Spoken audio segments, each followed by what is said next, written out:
What up, everybody? You are now listening to Das Dumb, the Das Dumb podcast. I'll be putting out hour-long episodes in the future. Right now, we're going to keep it short. I have some shit I need to get squared away before I start distributing the content consistently. I'm stoked, man. I've been wanting to do a podcast for years. So I'm finally putting it into motion. I just didn't back in the day because I was drunk. Anyway, I'm going to touch on this subject, just a few things. Only reason I'm touching on this is because like a handful of people are asking me, and I don't know if it's because I rap or whatever, but Nick Cannon and Eminem. Or I should say Nick Cannon making himself look like a doofus. Alright, so let me fill y'all in because everyone's like, why is Eminem going at Nick? Like, that shit was squashed. Like he obviously can't get over it. Like, you dumb motherfucker. Sorry. But check it. Warning shot was put out, what, like 10 years ago? Some shit like that? Talking about Mariah, talking about Nick. Eminem apologized after that, right? So now, let's move forward to a few months ago. Nick went on T.I.'s podcast, Expeditiously, brought this shit up again, unprovoked, I feel, and started talking about it, being like real passive-aggressive, saying shit like, yo, I was looking for him, I was ready to get busy, like, he may beat me lyrically, but I'll beat his ass, you know what I mean? And then, like, he was trying to, like, give him his, like, dap him too, you know what I mean? Like, saying, like, yeah, he's one of my top 5, for sure. But, yeah, he just picked beefs with people that, like, he could bully.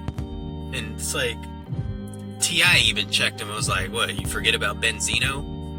He's like, oh, yeah, like, okay, for those of you who don't know, Benzino's a fucking gangster. And Eminem was beefing with him. So it's like, he doesn't just go at people that he can pick on, whatever. And then he's talking about, like, you know, like, he doesn't fight his own battles, but it's like calling the kettle black, dog. Like, you're fucking on a track making diss tracks with 4 other motherfuckers on your track, like, to handle your business. And here's my thought on it. The diss tracks whack as fuck. Couple good bars from the battle rappers, that's what's to be expected. First track had the hook like fucking like a dozen times in the song. Bars were only like 4 bars, hook, 4 bars, hook, 4 bars, hook. Weird as fuck, messy. With Suge Knight in it too, saying that Suge said I'm the new Pac. Oh my god. Suge is getting old and must be suffering from fucking dementia. Because nobody in their fucking right mind thinks you are the new Tupac, Nick Cannon. I digress. Tracks were whack. Second one was even more whack because Nick's smug like face was like instant gratification. You could tell like, yeah, like I spit some next level shit. Like I got him. Saying that M's not a legend. Saying that he's not a lyricist. Like, are you fucking kidding me? Whatever. I'll rant about that shit all night if I go on with that. But here's my point. People saying that Eminem can't get over it and yada yada yada. Think about this. When Eminem dropped Kamikaze, was he not going at every motherfucker and their mother? Motherfucker and their mother. You know what I mean? He was going at everybody, right? What's weird is, out of all the names he dropped on that album, didn't hear Nick Cannon's name once. Not once. And that would be the appropriate platform to fucking get at Nick Cannon if you wanted to, and he still didn't. So, to me, after he apologized to Nick and then makes Kamikaze and then doesn't say anything about Nick on Kamikaze, yeah, that tells me he's probably over it and the shit was squashed. But Nick bringing up that shit on T.I.'s podcast, yeah, I'd feel a certain way about it too.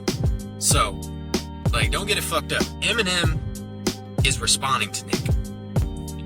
And now Nick is putting out diss tracks. So, the point of this, what people ask me, most importantly, is, do I think Eminem should respond? Do I want him to respond? Yes. Do I think he needs to?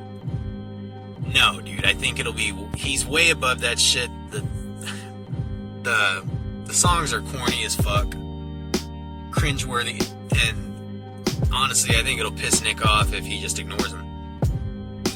But just to make this clear too, I'm a Nick Cannon fan. I like Wildin' Out. It's good for the culture. Puts a lot of talented people on. Like, I like Nick Cannon. I like Eminem. And it's just one of those things, like, no matter what you do, if I say, like, right now from this video, someone's gonna call me an Eminem dick rider and a Nick Cannon hater, and if it was the other way around, be vice versa. It's like, I don't know when it became, like, you can't disagree with something. Like, if you disagree with something, you're a hater. And if you support someone and respect what they're doing, you're a dick rider. I don't get where that got fucked up along the way, but that's neither here nor there. So, to cap that off, no, I don't think Eminem needs to respond. I think he's well above it. Nick Cannon, just stop. Stop, man. Just continue with Wildin' Out. And continue in your business ventures. You are successful and you're cemented. Your name's gonna always be there. But rapping is not your thing. Or acting. That's not your thing either. But yeah, think about that. Think about the kamikaze point that I made. Anyway, now to get to the nitty gritty shit. It's not really nitty gritty. It's not really that important, just something I noticed. So I was watching Disney Plus. Shout out to Kyle hooking me up with Disney Plus. I was watching some of the old movies, and they're high key, like, kind of racist. I was watching Brink, the inline skating movie, and there's this part in the movie where, like, the antagonist and one of the chicks in the movie, they're going at it, like, having a trade off of words, and dude was like, oh, if you don't like it, you can go back to Mexico. And it made me laugh. Like, yeah, that's racist as fuck. Like, whoever wrote the script, like, whatever. It made me laugh because it's like, dude, we watched shit like that and it just flew past. Like, that would not fly today. And of course they had the chick, like, go from a perfect English accent to, I'm not Mexican, I'm from Peru, stupido. It's like, with the head fucking jerking, it's like, man, you were talking normal earlier. But, anyway, so that's just one instance. Whatever, I could write that off. But the next movie directly that I watched was called Don't Look Under the Bed. And there's a character in there, he plays the imaginary friend, his name is Larry.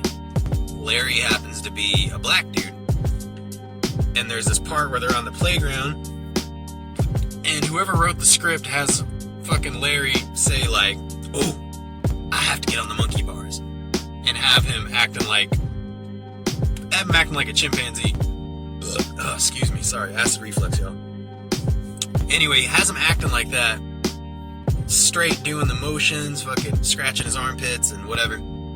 And it's like, I mean, you can interpret that however you want. In my opinion, is like, damn, like, I got some homies that they feel a certain way about that shit after I told them. I sent them a snap of it, and they're like, what the fuck? Yeah. Y'all can check that out. I found it pretty funny. I mean, yeah, it is racist, but it's like, what the fuck are you gonna do, man? That's shit that we used to watch, like, back in the day. It would never fly today. Like, I feel like the shit that I saw in those movies, like, especially with that, like, have to get on the monkey bars thing, that was, like, along the lines of that H&M shit where it's, like, coolest monkey in the jungle type shit that they got a lot of flack for. I know people that still don't wear H&M for that shit, but anyway, moral of that story is, are old Disney movies racist? Old Disney movies, not all Disney movies. Wasn't Walt Disney like a fucking racist though? Don't quote me on that, but I fucking have heard that somewhere. Someone let me know. Fact check that. But yeah, the two movies that I watched, Brink and Don't Look Under the Bed. Those two bugaboos. Got some racist script reading in there. You don't believe me? Go watch them. So yeah, that'll I'll end on that note. But yeah, so just to end this, the That's Dumb podcast. So that's what we'll be moving forward. I'm fucking stoked, man. A lot of you guys know how much I really wanted to get into this. And I'm finally doing it. So just keep an eye out. I made the YouTube page, sent a bunch of you messages to the link to make sure you subscribe to the new YouTube page. I'll be making a new Facebook page. I'll actually be making probably a Twitter for it later on, not right now. Once I start getting some traction, then I'll start doing all that. Yeah, man, that's pretty much it.